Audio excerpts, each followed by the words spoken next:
Salut tout le monde! Aujourd'hui, on va continuer avec notre fameux papier.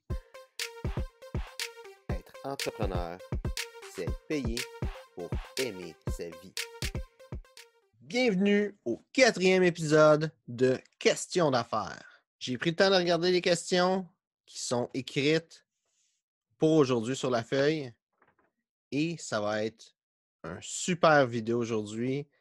Il y a des questions très intéressantes avec des sujets qui sont vraiment extrêmement importants à comprendre, à savoir quand on est entrepreneur. Donc, on va commencer avec la première question. Entrepreneur qui rapporte. Et ça me vient avec une question que je me fais poser de temps à autre. Le monde se demande tout simplement qu'est-ce qu'il peut faire comme business qui va rapporter de l'argent. Et il y a plusieurs réponses qui peuvent être données à ça. Tu peux faire une grosse analyse de les modes, de tout ça. Puis dire que tel secteur va être un bon secteur dans le futur. Par exemple, présentement, on voit qu'il y a de plus en plus de choses qui est avec des commandes vocales. Fait que ça, c'est un secteur qui va avoir beaucoup de demandes. Le VR a l'air aussi d'être un secteur intéressant où ça va grandir. Il y a encore du chemin à faire avant que ce soit un gros secteur, mais on voit déjà qu'il y a de l'intérêt là-dedans. Sinon, il y a un paquet de secteurs que c'est toujours la santé. La santé, c'est un gros domaine dans le monde des affaires qui rapporte tout le temps. C'est un bon domaine. L'éducation aussi, c'est un domaine qui rapporte beaucoup. Mais vraiment, la chose qu'on devrait regarder, c'est pas quel domaine qui fait de l'argent, c'est qu'est-ce que tu veux faire. Parce que si tu regardes quel domaine qui est un bon domaine, puis que tu fais ça, ben si tu n'aimes pas ça, tu as deux choses qui peuvent arriver. C'est soit que tu n'aimes tellement pas ça que tu vas te saboter toi-même sans arrêt, et au final, tu n'auras pas de résultat, tu vas échouer tout le temps, ou tu vas vraiment vouloir réussir parce que tu veux l'argent. Puis qu'est-ce qui va se passer dans ce temps-là? C'est que ton revenu va augmenter, mais tes dépenses aussi, et tu vas être dans un mode de vie qui te demande d'avoir un gros revenu, comme qu'est-ce que tu as bâti, sauf que tu vas absolument détester qu'est-ce que tu fais pour gagner de l'argent, puis ça va être la seule chose que tu vas être capable de faire qui t'amène assez d'argent pour pouvoir continuer, et au final, tu vas être déprimé, tu vas détester ta vie. Donc, c'est soit que tu vas rien faire de bon ou il n'y a rien de bon qui va t'arriver. Un ou l'autre. Fait qu'est-ce qu'il faut faire? C'est vraiment simple. C'est regarder qu'est-ce que tu aimes dans la vie, c'est quoi qui te passionne. Si tu n'as pas de passion, essaie des choses, trouve des choses qui te passionnent. À force d'essayer des choses, tu vas trouver quelque chose que tu aimes vraiment et que tu veux mettre du temps là-dedans. Et un coup que ça c'est fait, trouve comment est-ce que tu peux transformer cette passion en entreprise. Tu sais, si tu es passionné du skateboard, ben, tu peux faire une entreprise qui fait des skateboards. Tu peux décider d'être un agent pour du monde qui sont professionnels en skateboard. Si tu es vraiment bon, tu peux juste devenir un skateboarder professionnel. Tu pourrais peut-être faire une marque de vêtements pour le monde qui fait du skateboard, faire des souliers. Tu peux organiser des événements autour du skateboard. Tu peux donner des formations sur le skateboard, sur comment faire certains tricks avec le skateboard ou sur l'histoire du skateboard. Tu pourrais ouvrir un musée du skateboard. Donc, il y a plein de choses que tu peux faire autour de ta passion, peu importe c'est quoi ta passion, et réussir à bâtir une business avec ça et vivre ta vie de ça. Après ça, cette entreprise-là, il va y avoir des temps durs, il va y avoir des hauts, il va y avoir des bas, il va y avoir beaucoup d'obstacles à surmonter pour être capable de réussir avec ça. Par contre, tu vas aimer ce que tu fais. Fait que peu importe l'obstacle, si tu gardes le focus étant que tu aimes qu'est-ce que tu fais, tu aimes le processus, tu aimes les choses que tu fais au travers de ta business, ben dans ce cas-là, tu vas être content malgré tout. Tu vas être content malgré les défis parce que tu vas faire ce que tu aimes. Et quand ça va finir par fonctionner, ben, tu vas être encore plus content. Prochaine question, entreprise qui cartonne.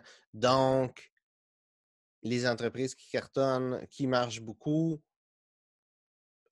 Qu'est-ce que je vois? C'est que c'est tous des business qu'il y a en ligne ou d'une certaine façon qu'il y a en ligne.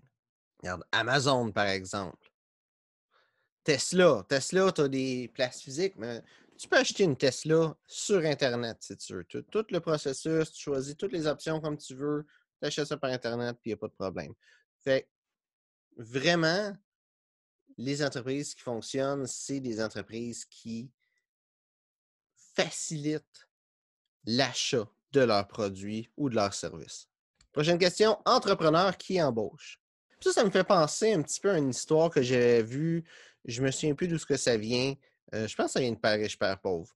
Mais en gros, qu'est-ce que l'histoire disait? C'est une personne qui voulait avoir un job pour une personne puis qui n'était pas capable de trouver d'avoir cette job-là, mais il voulait vraiment avoir un job pour une personne X. Puis, qu'est-ce qu'il a fait? C'est qu'il est arrivé puis il a dit Hey, je peux t'aider à doubler ton chiffre d'affaires avec ta business. Je veux avoir une conversation avec toi. Puis la personne, ben, elle dit Écoute, ben, viens-t'en, je veux te parler. Ils ont une conversation, puis au final, il l'a engagé.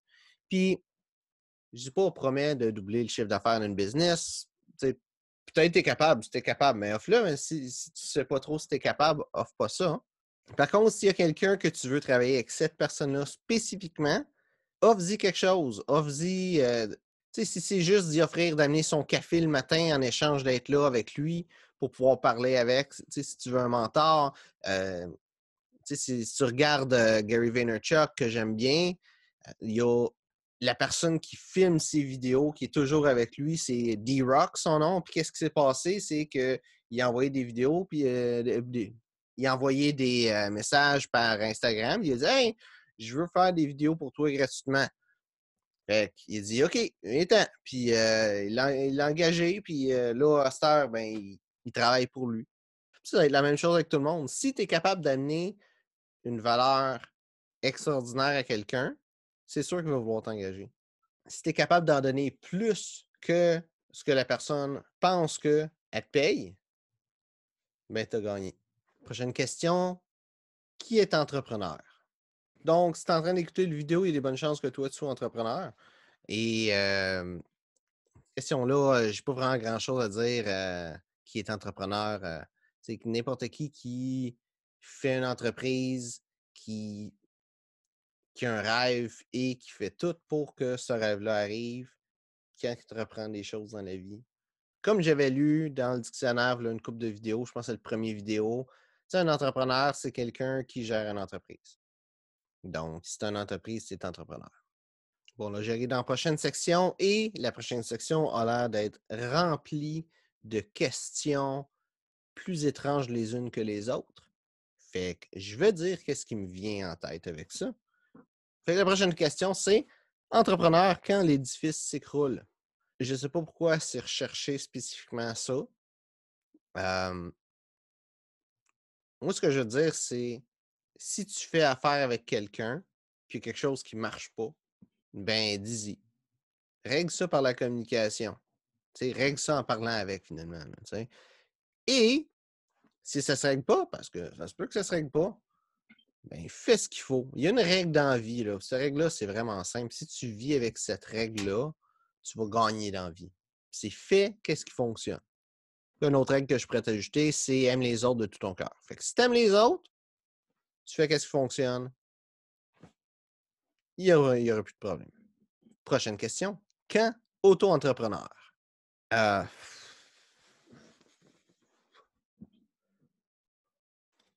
Qu'est-ce qui me vient en tête en lisant ça, c'est si tu veux te lancer en affaires, le meilleur temps, c'est tout de suite. Parce qu'il n'y aura pas le meilleur temps. Il ne va pas avoir un moment donné les étoiles qui vont s'aligner, puis je ne sais pas trop quel niaisage. Là. Il ne va pas avoir le bon temps qui va arriver. Le bon temps, c'est tout de suite. Parce que tout de suite, tu es en vie. Demain, tu ne le sais pas. Là. Il va peut-être se pogner un accident de char, tu meurs d'attitude, puis c'est fini. Là. Fait que c'est pas demain ou dans 3 ans qu'il faut que tu attendes de vivre une vie que tu aimes. C'est tout de suite qu'il faut que tu fasses ça. Puis, être entrepreneur, ça va être tough, ça prend beaucoup de courage au début, ça prend beaucoup de motivation. Tu vas avoir un paquet de problèmes, un paquet de choses qui vont t'arriver que tu ne sais pas pantoute que tu avais ça à faire. C'est la vie d'un entrepreneur, c'est le même. C'est juste comme ça. Il n'y a rien qui va y changer. Être entrepreneur, tu as plein de défis à vivre avec ça. Par contre, avoir une vie que tu détestes, qui n'a pas de défis, versus avoir une vie que tu adores, qui est pleine de défis, le choix, à mon avis, c'est simple. Tu prends la vie que tu aimes avec les défis. Et si tu n'es pas d'accord, ben prends une vie que tu n'aimes pas de défi. C'est aussi simple que ça. Prochaine question. Auto-entrepreneur, quand déclarer? Auto-entrepreneur est un terme spécifiquement de la France. Je sais pertinemment que les personnes qui vont écouter cette vidéo-là peuvent venir du Canada, peuvent venir de la France, peuvent venir de la Belgique, peuvent venir de la Suisse, peuvent venir de l'Afrique, peuvent venir de paquet de places. Fait que je ne veux pas donner aucun conseil fiscal. Je peux peut-être donner des fois des conseils financiers un petit peu, genre, mets-toi de l'argent de côté au cas qu'il y ait une bad luck. Des petits conseils de même, je peux, mais un conseil vraiment fiscal sur les lois fiscales, je ne m'avance pas là-dedans parce que je ne suis pas un comptable.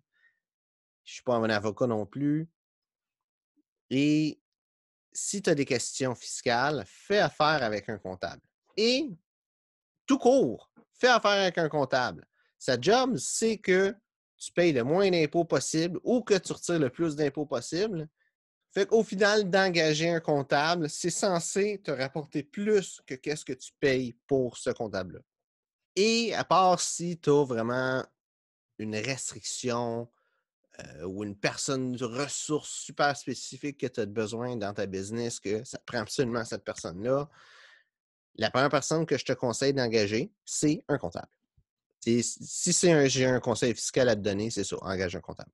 Prochain point, auto-entrepreneur, quand déclarer ses revenus? Donc, comme la réponse d'avant, là, faire affaire à un comptable et techniquement, tout le temps. Travailler au noir, travailler en dessous de la table ou travailler sans payer ses impôts, c'est pas une bonne idée. L'exemple que je donne tout le temps, c'est Al Capone. Si tu écoutes cette vidéo-là, tu as peut-être déjà entendu cet exemple-là. Al Capone, il a engagé un paquet de monde pour faire des crimes pour lui, tuer du monde, vendre de l'alcool dans le temps où c'était illégal, un paquet d'autres affaires. Puis, ils n'ont pas été capables de l'arrêter pour aucun des crimes qu'il a fait. La seule chose qu'ils ont pu l'arrêter, c'est parce qu'il n'a pas payé ses impôts, puis ils ont été capables de prouver qu'il y avait un revenu super gros et qu'il n'a pas payé d'impôts. Et ils l'ont mis en prison à cause de ça. Fait que si tu fais des crimes monumentaux, puis ils ne peuvent pas t'arrêter, puis que c'est les impôts qui viennent te chercher, parce qu'à quelque part, c'est grave comme crime. C'est grave de ne pas payer ses impôts et que tu sois d'accord avec les impôts ou pas, on n'a rien à foutre parce que les impôts là, sont là, pareil. Puis il faut que tu les payes pareil. Puis si tu n'es pas content, tu as deux choix. Pas techniquement trois. Tu peux être un criminel puis pas y payer. Ben, choix numéro un, c'était ça. Choix numéro deux, c'est ben, tu payes tes impôts puis tu vis avec puis ça te fait chier. Choix numéro trois, c'est que tu déménages. Tu t'en vas quelque part où il n'y a pas d'impôts, puis that's it. Si tu es dans une place qui n'a pas d'impôts, tu n'as pas d'impôts à payer. Puis c'est fini comme ça. Donc, je vais finir avec ça. Dans le fond, le prochain vidéo, je vais passer avec une coupe de camps. Et je vois beaucoup de camps que c'est des questions fiscales. Quand payer ci, quand payer ça. Puis sérieux, fais affaire avec un comptable. C'est une chose que tu peux retenir de cette vidéo-ci, c'est fais ce que tu aimes, puis fais affaire avec un comptable. Donc, j'espère que tu as apprécié la vidéo. Si c'est le cas, like la vidéo, partage-le si tu penses que ça peut amener de la valeur à quelqu'un d'autre. Et bien, merci d'avoir regardé la vidéo et on se voit une prochaine fois.